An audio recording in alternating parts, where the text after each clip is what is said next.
Hello friend, જય Swaminarayan. Welcome to Krupa's cooking point. આજે આપણે બનાવીશું મરાઠી સ્ટાઇલ મેંગો પિકલ્સ. અહીં અમે વજનમાં 2 કિલો કેરી અને આ રીતે મોટા કટકા કરીને લઈ લીધેલી છે.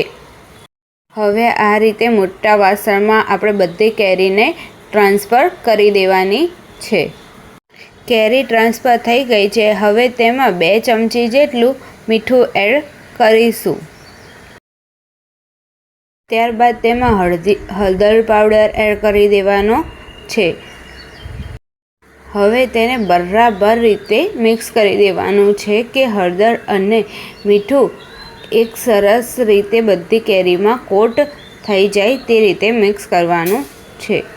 કેરી આપણી બધી મિક્સ થઈને રેડી છે. હવે તેની ઉપર ઢાંકણ ઢાંકીને ઓવરનાઇટ સુધી મૂકી રાખીશું.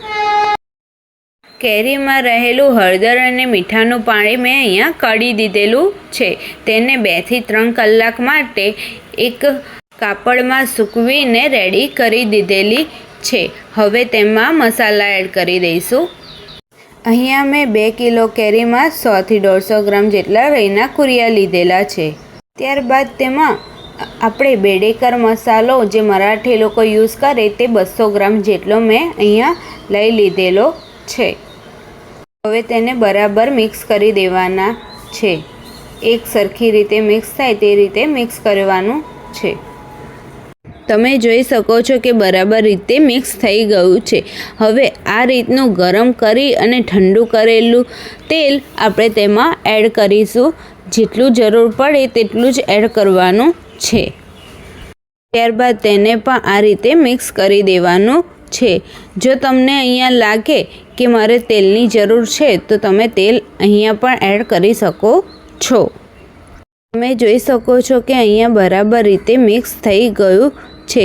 હવે તેને ઢાંકણ ઢાંકીને 2 દિવસ સુધી આપણે તેને બહાર મૂકી રાખવાનું છે.